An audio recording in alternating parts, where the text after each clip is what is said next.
Scalping ఏ విధంగా చేయొచ్చు? Nifty 50 చార్ట్‌ని use చేసుకొని నిఫ్టీ ఆప్షన్స్‌లో గాని, నిఫ్టీ ఫ్యూచర్‌లో గాని మనం స్కాల్పింగ్ ఏ విధంగా ప్లాన్ చేసుకోవచ్చో చూద్దాం.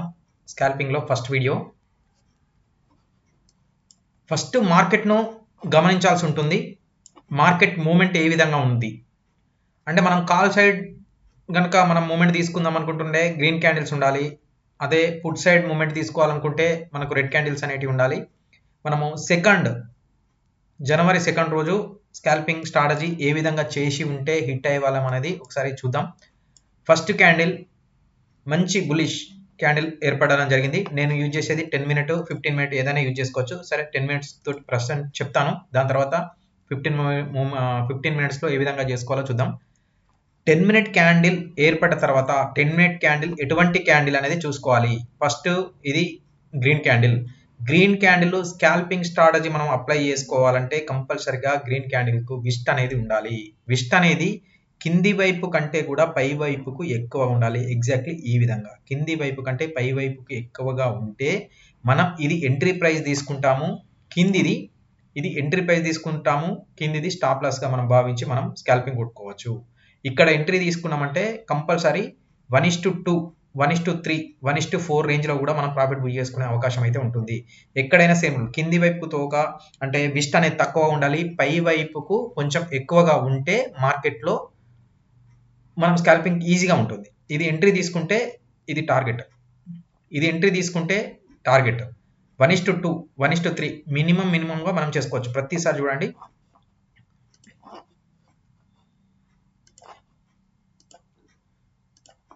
ఇగో ఇక్కడ మనం ఈ క్యాండిల్ స్కాల్పింగ్ కు అనువుగా ఉంటుంది. దీనిలో మనం గెయిన్ కావచ్చు.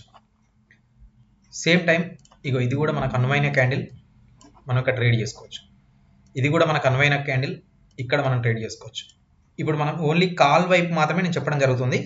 పుట్ వైపు నెక్స్ట్ చెప్తాను. ఇగో ఇది కూడా మనకు అనువైనటువంటి క్యాండిల్. స్కాల్పింగ్లో మినిమం 5 to 10 పాయింట్స్ మాత్రమే ఎక్స్పెక్ట్ చేయాలి. అంతకంటే ఎక్స్పెక్ట్ చేయనీకి లేదు.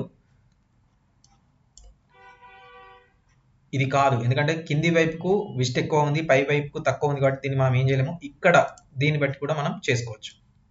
ఇది ఎంట్రీ పాయింట్, ఇది టార్గెట్ పాయింట్ కంప్లీట్. ఓవరాల్గా ఒక్కసారి మనం మార్కెట్లో ఒక మూమెంట్ ఏదైనా ఫస్ట్ మనం ఫిక్స్ కావాల్సింది ఏంటంటే ట్రెండ్ ఏ విధంగా ఉంది. ట్రెండ్ అప్ సైడ్ ఉందా డౌన్ సైడ్ ఉందా అనుకుంటే అప్ సైడ్ ఉన్నప్పుడు కాల్ సైడ్ స్కాల్పింగ్ పెట్టుకోవాలి. అదే డౌన్ సైడ్ ఉన్నప్పుడు ఏమో పుట్ సైడ్ స్కాల్పింగ్ ప్లాన్ చేసుకుంటే మనకు వర్కౌట్ అయ్యే ఛాన్స్ ఎక్కువగా ఉంటుంది. ఈ విధంగా ఇది ఒక స్ట్రాటజీ మాత్రమే. ఇలా నెంబర్ ఆఫ్ స్ట్రాటజీస్ ఉంటాయి. ఇది జస్ట్ నేను క్యాండిల్ టు క్యాండిల్, విస్ట్ ఉన్న క్యాండిల్ ఏంది, విస్ట్ లేని క్యాండిల్ ఏంది, దేన్ని పట్టుకొని మనం చేస్తే మనకు ఏ రిజల్ట్ వస్తుంది అనేది మాత్రమే ఇప్పుడు చెప్పుకోవడం జరిగింది. ఇప్పుడు చెప్పినటువంటి వీడియో ఓన్లీ ఫర్ క్యాండిల్ని చూసి ట్రెండ్ బట్టి ఏ విధంగా మనం చేసుకోవాలి. ట్రెండ్ అప్ సైడ్ ఉన్నప్పుడు గ్రీన్ క్యాండిల్ మనం క్యాలిక్యులేట్ చేసుకోవాలి. డౌన్ సైడ్ ఉన్నప్పుడు రెడ్ క్యాండిల్ తోటి మనం క్యాలిక్యులేట్ చేసుకోవాలి. ఈ విధంగా చేసుకున్నట్టయితే మనం ఈజీగా స్కాల్పింగ్లో మనం కొంత ముందుకెళ్ళే అవకాశం అయితే మనకు ఉంటుంది. ఇది ఫస్ట్ రూల్. నా వీడియోలో ఫస్ట్ రూల్ వచ్చేసి చిన్నగా స్కాల్పింగ్ ఏ స్క్రిప్ట్ అయినా సేమ్ రూల్. నిఫ్టీ 50 కానీ, బ్యాంక్ నిఫ్టీ కానీ, సెన్సెక్స్ కానీ ఏదైనా కూడా సేమ్ రూల్ అనేది అప్లై చేసుకోవచ్చు. ఈ విధంగా సేమ్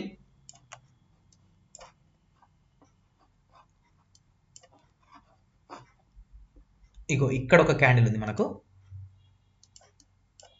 ఇది ఎంట్రీ అనుకుంటే ఇది నీ టార్గెట్ వచ్చేసింది.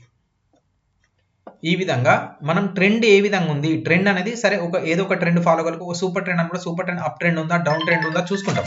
సూపర్ ట్రెండ్ అనేది మనకు అప్ ట్రెండ్ ఉన్నప్పుడు మనం కాల్ సైడ్ వెళ్ళే అవకాశం చూసుకోవాలి. డౌన్ సైడ్ ఉన్నప్పుడు ఈ విధమైనటువంటి క్యాండిల్ చూసుకుంటే మనం చేసుకుంటే మనకు వర్కౌట్ అయ్యే అవకాశం ఉంటుంది. ఇగో ఇక్కడ ఒకటి, తర్వాత ఒక్క రోజులో చూసుకున్నట్టయితే ఇగో ఇక్కడ ఒకటి,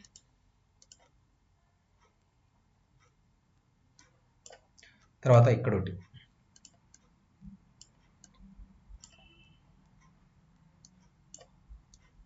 తర్వాత ఇక్కడ ఒకటి, తర్వాత ఇక్కడ ఒకటి. ఇక్కడ కూడా ఏ రోజు చూసుకున్నా మినిమం ఒక 2 to 4 స్కాల్పింగ్స్ మనకు జనరేట్ చేసుకునే అవకాశం ఉంటుంది. ప్రతి స్కాల్పింగ్లో 5 to 10 పాయింట్స్ మాత్రమే ఎక్స్పెక్ట్ చేయాలి. అంతకంటే ఎక్స్పెక్ట్ చేస్తే అది ఓవర్గా మనం ఎక్స్పెక్ట్ చేసినట్టు అవుతుంది, అక్కడ మనకు లాస్ వచ్చే అవకాశం ఉంటుంది. కాబట్టి అట్లా కాకుండా చిన్నగా చేసుకుంటూ పోతే మనకు వర్కౌట్ అయ్యే ఛాన్స్ ఎక్కువ ఉంటుంది.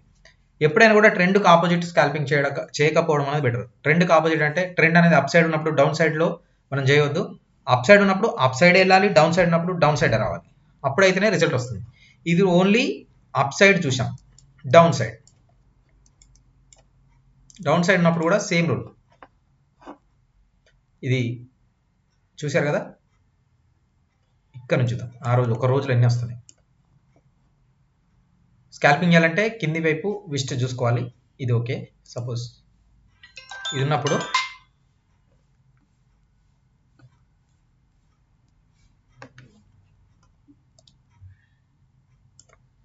ఈ విధంగా దీన్ని మనం రెడ్ క్యాండిల్ అనుకున్నప్పుడు ఇక్కడ మనకు ప్రాఫిట్ వచ్చేసి ఇక్కడ మనం ఎంట్రీ అయినామంటే టార్గెట్ వైపు మినిమం 5 పాయింట్స్ ఇక్కడ దొరుకుతాయి.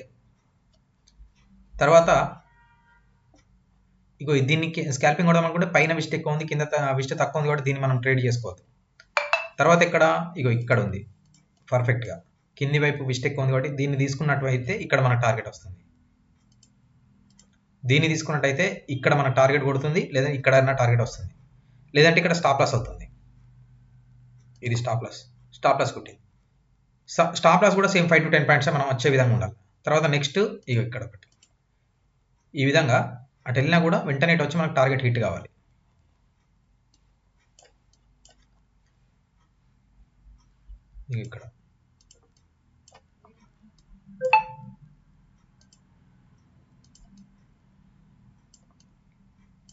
ఇక్కడ సక్సెస్, ఇక్కడ సక్సెస్.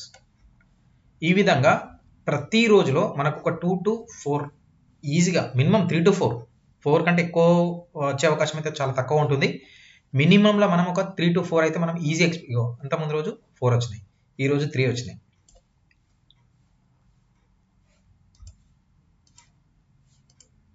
ఇక్కడ సక్సెస్, ఇక్కడ సక్సెస్, ఇక్కడ సక్సెస్, ఇక్కడ సక్సెస్, ఇక్కడ ఇది కూడా తీసుకోవచ్చు, ఇక్కడ కూడా సక్సెస్. ఈ విధంగా మనకు ఓవరాల్గా 3 to 4 అయితే మనకు ఈజీగా జనరేట్ కావడం జరుగుతుంది. 3 4 3 4 ఇక్కడ 5 వచ్చినాయి. ఇది కొంచెం మిస్టేక్ ఎక్కువ ఉంది కాబట్టి దీన్ని మనం తీసుకోవద్దు. పైన కంటే కొంచెం తక్కువ ఉంది కాబట్టి ఇక్కడ ఒక మూమెంట్ తీసుకోవచ్చు మనం. ఈ విధంగా మనము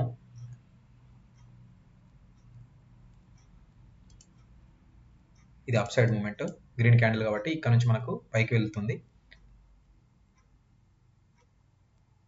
ఇది ఒక అప్ సైడ్ మూమెంట్ అనుకున్నప్పుడు ఇది స్టాప్ లాస్ అనేది రీచ్ కావడం జరిగింది, స్టాప్ లాస్ అయింది. ఇట్లా మనం ఒక 3 to 4 మనం ఎక్స్పెక్ట్ చేసినప్పుడు 1 or 2 1 వరకు స్టాప్ లాస్ కొట్టే అవకాశం కూడా మనకు ఉంటుంది, ఒకసారి 2 కూడా స్టాప్ లాస్ కొట్టే అవకాశం ఉంటుంది. సిచ్యువేషన్ కరెక్ట్ అయినప్పుడు 1 సైడ్ ఉన్నప్పుడు ప్రతి కూడా మనకు హిట్ అయ్యే అవకాశం ఎక్కువ ఉంటుంది. ఇప్పుడు 1 సైడ్ మార్కెట్ 1 సైడ్ వెళ్ళినప్పుడు హిట్టింగ్ ఎక్కువ, హిట్ హిట్ హిట్ హిట్. ఈ విధంగా ట్రెండ్ వైపుకు మనం వెళ్ళినప్పుడు సక్సెస్ రేట్ ఎక్కువ ఉంటుంది, ట్రెండ్కు ఆపోజిట్ ఉన్నప్పుడు సక్సెస్ రేట్ కొంచెం తక్కువగా ఉండే అవకాశం ఉంటుంది. కాబట్టి ట్రెండ్ను యూజ్ చేసుకొని ఈ స్కాల్పింగ్ రూల్ నెంబర్ 1 మనం యూజ్ చేసుకున్నట్టయితే, ఇది క్యాండిల్ తోటి మనం చేసుకున్నట్టయితే పుట్ సైడ్ కానీ కాల్ సైడ్ కానీ మనం ఫ్యూచర్ని యూజ్ చేసుకోవచ్చు. నెక్స్ట్ వీడియోలో ఆప్షన్ యూజ్ చేసి ఏ విధంగా స్కాల్పింగ్ కొట్టొచ్చు విత్ ఓన్లీ క్యాండిల్ తోటి స్కాల్పింగ్ ఎలా చేయాలి అనే వీడియోను మనం చూద్దాం. ఇంట్రెస్ట్ ఉన్న అటువంటి వారు ఎవరైతే ఉన్నారో వాళ్ళు వాట్సాప్ గ్రూప్లో జాయిన్ అయితే, లేకపోతే లింక్ జస్ట్ మనకు రిక్వెస్ట్ పెట్టండి, నేను యాడ్ చేసుకుంటా. లెవెల్స్ మార్నింగ్ టైంలో లెవెల్స్ ఏ విధంగా ఉన్నాయి, ఎట్లా మూమెంట్ వచ్చే అవకాశం ఉంది, ఈ స్కాల్పింగ్లో ఏ రూల్ వాడదాం, ఎక్కడ చేద్దాం, లేకపోతే పర్ఫెక్ట్ ఎంట్రీ లెవెల్ ఏంది, ఎక్కడ మనకు ఒక 30 పాయింట్స్ గెయిన్ అయ్యే అవకాశం ఉంది అనేది నేను ఫాలోఅప్ చేస్తూ ఉంటాను. ఇది మా పెయిడ్ గ్రూప్ ఉంటుంది, ఫ్రీ గ్రూప్ ఉంటుంది. ఫ్రీ గ్రూప్లో ఫస్ట్ జాయిన్ కావండి, మీకు పూర్తి స్థాయిలో నా మీద కాన్ఫిడెంట్ వచ్చిన తర్వాత మనం ముందుకెళ్ళే అవకాశం అయితే ఉంటుంది. ఓకేనా ఫ్రెండ్స్?